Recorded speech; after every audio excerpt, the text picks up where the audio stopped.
Perú, país de todas las sangres, mestizaje, cultura chicha.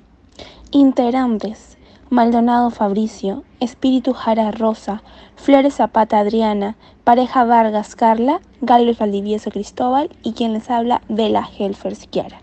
A continuación, iniciaremos con esta breve descripción. Actualmente muchas personas, cuando somos cuestionadas de a qué etnia pertenecemos, no sabemos qué responder, ya que no tenemos un sentido de pertenencia marcado. Sin embargo, nos podemos dar cuenta que el Perú es un país que conforma muchos grupos étnicos, con distintas características, algunos que tienen en común ciertos patrones culturales. Es de donde nace la frase "el Perú, país de todas las sangres". Hablando de la novela Todas las Sangres, hay una connotación muy marcada en donde los malvados son los blancos generalmente y los buenos los indios. Asimismo, la connotación racial es muy importante en la realidad ficticia, pero el peor de los malvados será el que está a medio camino, como el mestizo de Alberto Cisneros y el siniestro subprefecto Yerene. También un cholo, se le da la connotación de cholo. Arguedas no se reconoció nunca como indigenista. Para él, eran indigenistas los que escribían solo sobre los indios, los que se acercaban a ellos desde afuera y los trataban de modo paternalista. No hubo un indigenismo marcado, sino muchos matices de un buen estado de ánimo. El mejor modo de definir el indigenismo para Arguedas. No fue una doctrina política, ni menos un partido dispuesto a cambiar el país. Arguedas escribió: "Yo no soy aculturado, yo soy un peruano que orgullosamente, como un demonio, habla feliz en cristiano y en indio, en español y en quechua". Él estaba convencido que la manera de perfeccionar los medios de entender este país infinito de conocimientos cuando se descubre a otros mundos. No hay un país más diverso que el Perú, más múltiple en variedad terrena y humana, todos los grados de color y calor, de amor y odio, de mimbres y subtilezas. Arguedas intuía de manera certera que el Perú era incompatible como el ideal arcaico. No hay un mundo campesino, mágico, religioso, folclórico, que sobreviva a la modernización. No importa de qué signo sea el desarrollo industrial, capitalista o socialista. Sobre la novela El zorro de arriba y el zorro de abajo, Mario Vargas Llosa afirmaba que en verdad es una obra literaria, pero que los 4 capítulos fuera de los diarios son ficción y no sociología, ya que reflejan una realidad exterior y la modifican. Y esto es lo que diferencia a los dos escritores, ya que para Mario Vargas Llosa las fuentes son solo los textos escritos e ideas. El conocimiento que brota de la vida le parece una eterna tontería, y como él mismo dijo en una conferencia, él en buena parte es de Europa, ya que estudió y trabajó en ese continente, y cree que buena parte de su formación se la han dado los libros y los autores europeos, mientras que Arguedas estuvo convencido hasta el final de su vida que el conocimiento que tuvo del Perú se le debió más a la vida que a los libros, ya que como él expresó, conozco el Perú a través de la vida. Y haciendo una crítica a otros escritores y su forma de presentar a personajes andinos, decía: en estos relatos estaba tan desfigurado el indio y tan meloso y tonto el paisaje, o tan extraño, que él dijo: no, yo lo tengo que escribir tal cual es, porque yo lo he gozado, yo lo he sufrido. El mestizaje fue protagonizado por 2 grupos étnicos, los españoles y los indígenas. Todo esto pasó en el año 1569, posterior a la conquista de los españoles. Damos la bienvenida al primer caso de mestizaje, Francisca Pizarro, quien fue fruto de Francisco Pizarro y la hija de un cacique, Inés Huaylas. Es importante tener en claro el concepto de cultura, porque la cultura define la relación del grupo humano con la naturaleza. Desde tiempos prehispánicos se desarrolló un modelo compuesto por la República de Españoles y la República de Indios, que sería una radical segregación racial donde al indio se le consideraba como ser de segunda categoría. El clero también jugaba un papel clave, ya que se encargaba de la evangelización con fines colonialistas. Identidad cultural. Tenemos que tener en claro que los estímulos culturales son plenamente identificados y aceptados por todo el colectivo. El lugar de nacimiento determina la nacionalidad y los derechos definida por la cultura del país, transmitiéndola a las siguientes generaciones. Difusión cultural. Esta corresponde al conjunto de bienes culturales que son adquiridos de otras sociedades, ya sea por contacto directo o indirecto de los miembros de la sociedad receptora. La difusión pasa por tres etapas: la presentación, la aceptación y la integración. La cultura y la identidad son el material del tejido social peruano que debemos reconstruir.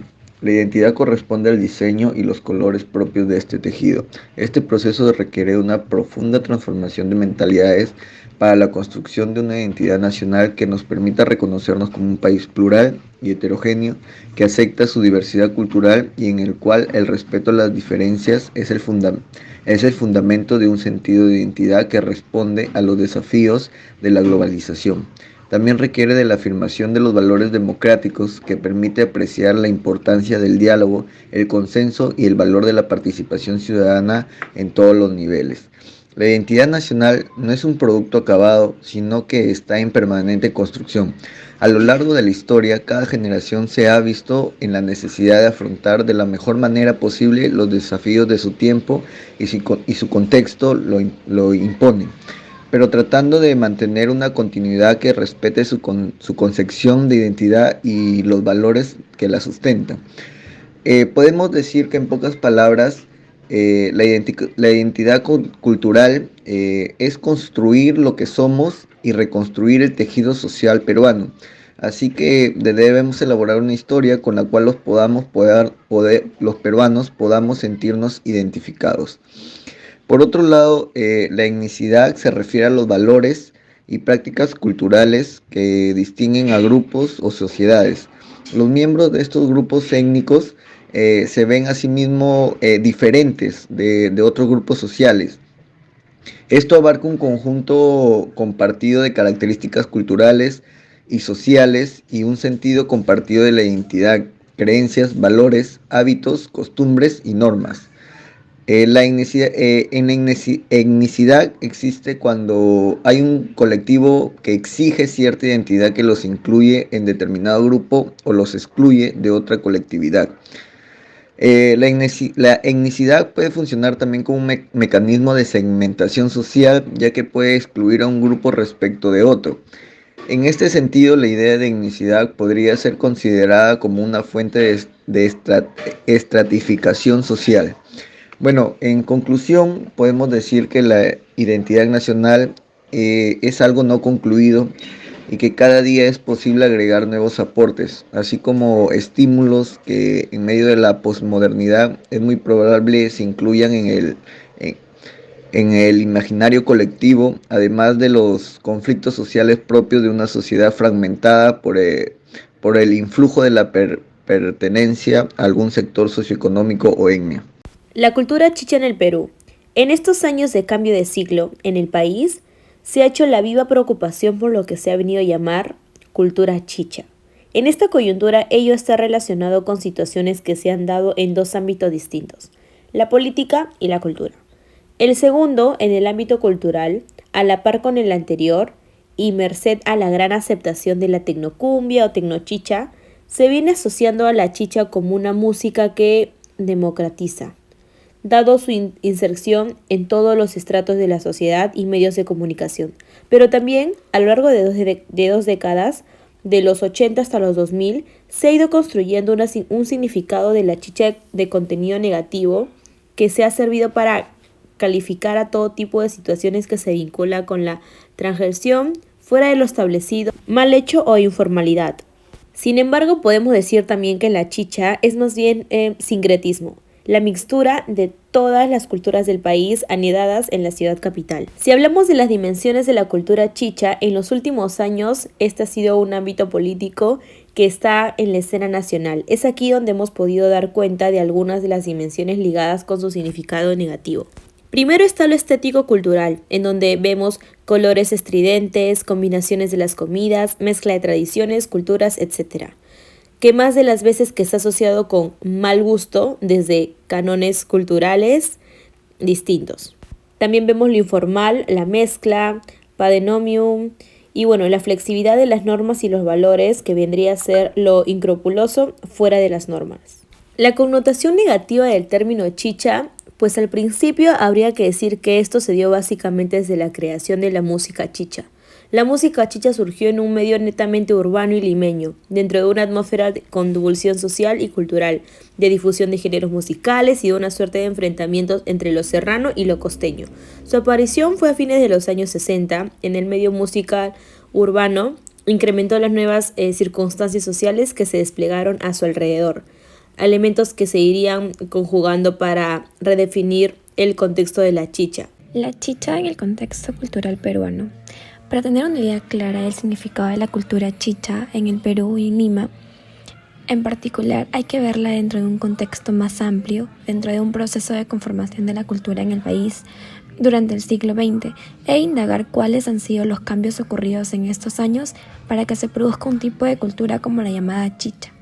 Desde la segunda mitad del siglo XX hacia adelante se fue configurando un tipo de cultura producto de las nuevas circunstancias por las que fue atravesando el país. En Lima se produjo la cholificación y la emergencia del cholo, el nuevo limeño. Fue amalgando sus valores, creencias, costumbres, tradiciones a estas nuevas circunstancias cotidianas.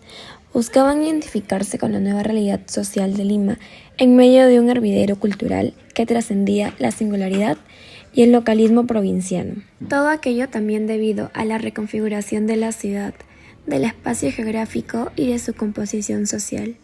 Por tanto, lo que se viene denominando chicha es aquel amalgama de todas las expresiones culturales, el hervidero del pasado y del presente, de la reminiscencia de la cultura criolla y aristocrática y su conflicto permanente con lo andino, quechua y amazónico. La cultura chicha como signo de nuestro tiempo. Diremos que la cultura chicha en el Perú, a falta de un nombre adecuado, denomina el sincretismo cultural de los últimos 50 años en el país. Lima en particular, haciendo que la cultura sea más democrática y popular, pero no saben exactamente qué va a ocurrir ni qué rumbo tomará, ni cuánto demore este cambio hacia algo mejor en la que participen todas las culturas de una manera democrática y sin exclusiones. Mientras tanto, la cultura chicha sigue moviendo a la sociedad en su conjunto. Gracias.